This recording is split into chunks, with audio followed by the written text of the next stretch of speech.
Ito yung magandang alagaan mga kabarangay. Tingnan nyo. Tiyaga na lang ang kailangan. Wala nang hollow feeds ang kanilang kinakain. Gulay. At mga balat ng prutas na lang. Tingnan nyo. Tiyaga na lang ang pinakapuhunan dito. Ito. Yan. Yan na sila.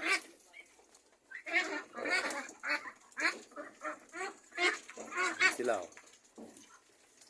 Yan na lang ang punan. Yan. Siyempre, pagka mga sisiyo pa lang, kailangan mga purong feeds. Pag malalaki na, ito na sila.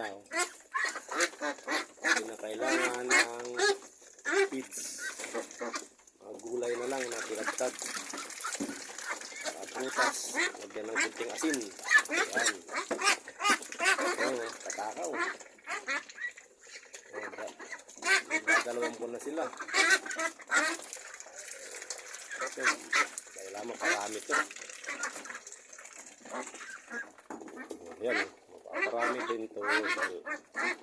Wala nang ginagawin na po ng tiyaga na lang. Okay.